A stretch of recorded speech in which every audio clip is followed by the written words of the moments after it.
Welcome back, everyone. I wanted to give a little bit of a review and commentary on a book that I read recently, which is the book Chaos, the Making of a New Science. Highly recommend this book.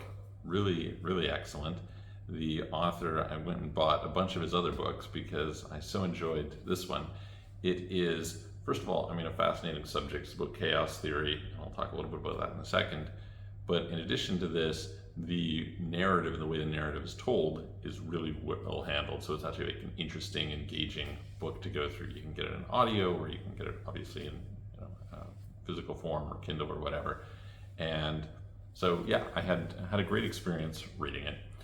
It tells a little bit about sort of the development and history of the science that, you can kind of describe it as the science of dynamic nonlinear systems. So for a quick bit of background for people who aren't familiar, when you look at a lot of the equations that are, say, in Newton's equations or something like that, they're very neat, right? And that's fine if you have very simple systems. But when you introduce complex systems, and in particular dynamic systems, so for example, one of the things they talk about is turbulence within water and the development of turbulence and what it is and how it works, etc. Or when you're thinking about state changes from one thing to another, or you're talking about weather, etc., etc. The complexity and the dynamic nature of it make it essentially impossible to map out according to traditional equations. So in other words, you can't just say, okay, well, I know Newton's equations and I know, whatever other laws, so therefore I'm going to predict the weather. That doesn't work very well. Now, there is an interesting thing, which is that Google recently released a new algorithm, which is pretty simple actually, that predicts the weather better than the supercomputers that they're using at the government level in order to try and predict weather. And so much simpler system, predicts it much better. So that's very interesting, using some sort of AI model. It's a graph neural net, I believe. Anyway, so you end up with this complexity that explodes. And so there's lots of different examples in the book. They start off by talking about the butterfly effect. The butterfly effect, if you're not familiar, people will say, butterfly flaps its wings in Florida and causes a hurricane in China or whatever. This is not really what's happening. That's not really what it's describing. It's describing a sensitivity to initial conditions. And so very slight variations in those initial conditions lead to very different outcomes, not very far out. And so you can kind of understand pretty quickly how that would be the case. And this happens to be the reason why it's really, really difficult to predict weather very far into the future. And in fact, the top researchers who sort of came up with this stuff basically concluded that predicting the weather more than a month out, actually I think it was even more than like a couple weeks out, is pretty much a fool's errand because of this sensitivity to initial conditions. But it turns out that it's got far more than just sensitivity to initial conditions.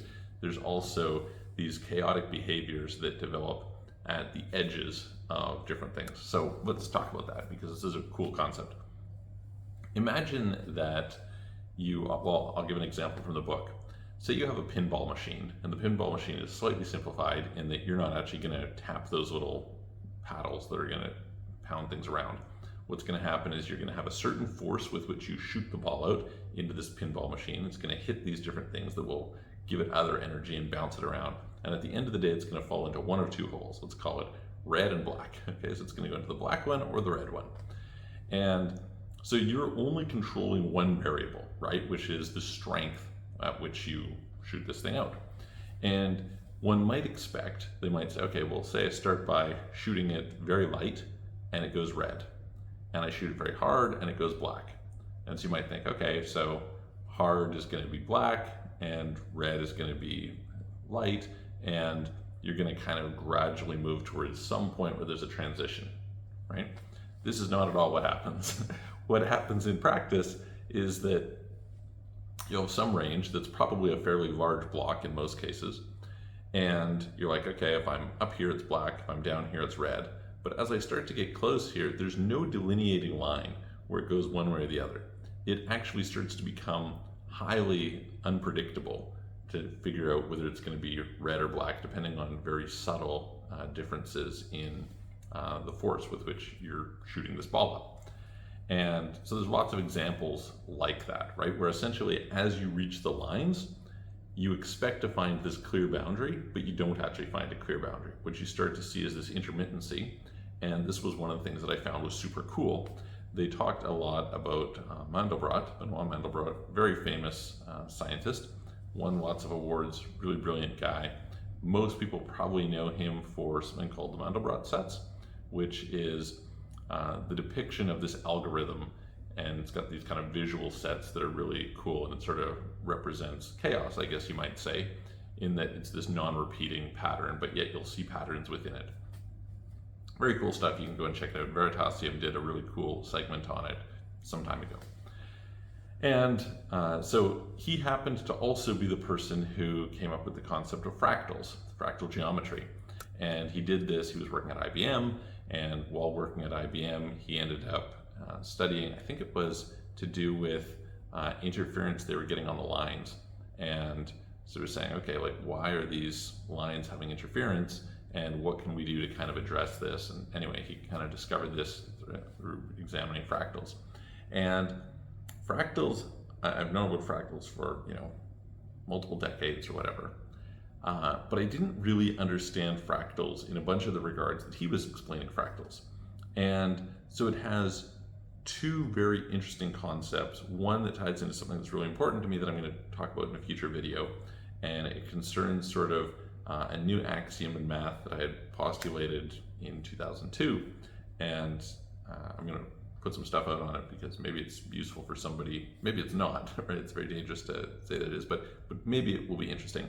And this comes down to a really interesting question. What is the question? The question is, what is the length of the coast of UK? And this would apply for basically any similar place, but you might say, okay, well, what is it? I don't know. I'm going to guess that it is, X thousand kilometers, okay, just to pick a random number. Maybe it's X hundred, X thousand, whatever. Let's say it's X thousand. And so you're like, okay, interesting. He had this question, and he went and he looked it up, and he found that the answer to that question would vary by up to 20%, which is a big difference, right? I mean, if you imagine, let's just pick a random number, say 1,000 kilometers versus 1,200 kilometers. Like, that's a big difference. So why would you get such gross inaccuracies in the length of the coast of UK? And the answer, it turns out to be, is because the answer that you will get depends on the length of your ruler. Just like, what? Hang on, what? Why would that be? Well, it depends on how much you zoom in. If you think about it, imagine my hand, and you have a big ruler, so all you can do is you can measure like this, right? But if you can zoom in, then you can go into these little crevices here, and you get all this extra area.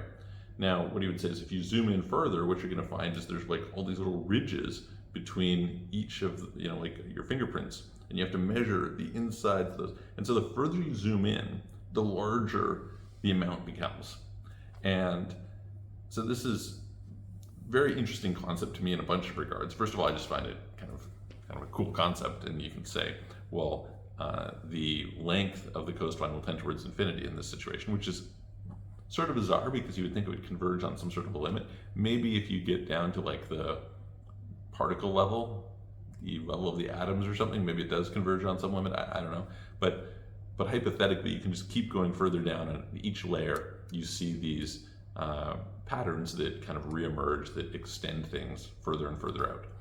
And so that's a cool concept, and it plays into this concept that I will mention in a future video, this kind of axiom around numbers and some different ways to look at numbers that is really relevant. So because I've kind of thought of this idea 20 years ago, I'm really interested in thinking to myself, like, okay, like, where is that maybe applicable in real life? And this potentially happens to be one of those. So that was very, very interesting. The other thing that I found super interesting about it is that these fractals tell you that dimensionality has a lot to do with the distance of the observer to the object. So if you just think about what is a fractal pattern, let's just say you have a straight line, let's just pretend it's only going one direction, and on here, intermittently spaced are triangles, okay? And these triangles then intermittently spaced along each of those have other triangles coming out of them, which each have other triangles coming out of them, and so on and so forth, right? Well, if you zoom far enough back from that object, what you're going to see is that this just looks like a line. So in a sense, it's a one-dimensional object, right? It's a line. But if you zoom in further, it becomes a two-dimensional object. And so he had this observation about calculating dimension based on essentially distance from the object in question. And I find that super interesting because one of the things I'm thinking a lot about lately, I'm reading a bunch of things from Stephen Wolfram and thinking about some of the different models of the universe and this idea of how the observer within the Reuliad tends to affect your perspective of the Reuliad, which is sort of similar to Dr. Donald Hoffman's work on The Case Against Reality is his book. And so thinking about how our brains are these computationally bounded machines that are observing a infinitely computationally, like a computationally irreducible, highly complex world, and therefore have to take all these shortcuts, and therefore our perspective or our perception is telling you almost more about us as an observer than it is about the outside. You can get into the work of Carl Friston here and all kinds of different stuff, right? But the point is, that is generally the concept, and I've been playing around a lot with this, and I found that super cool. There are really interesting things about how you can take this particular science, this kind of science of chaos, what they're referring to in here as chaos theory, but broadly in the world of science is not really called that. And you can extend it across many, many different fields and help to understand those fields better. And it does a nice job of introducing concepts like strange attractors and intermittency and how to handle this whole set of math. It doesn't actually go into the math, probably better, makes it a little bit more digestible, but it explains the underlying concepts, and I find that really excellent. So anyway, fantastic book. Really recommend it for people who are interested in learning about chaos theory, first of all, history of science. It touches on a bunch of other really interesting scientists in history, and so you can look up their work, which for me is fun. I went and bought some books based on buying this book, and then there's some very cool concepts in there to dive down rabbit holes and explore, but also I think being able to take these concepts and then see, oh, well, I'm working on markets, and so markets are a complex dynamic system, it's non-linear, so it should fit into this. Okay, what can we see here? Okay, something to do with ecology, same thing, etc. And so I always think it's great to educate ourselves about these different areas, to be able to tap into considerations of our brain that we could then apply in some other field that we hadn't thought of before, and that gives us new insights. And this was just a wonderful book that was really well written in that regard. So fantastic job, high recommendation to him, and I'm going to look forward to seeing you guys on the next video.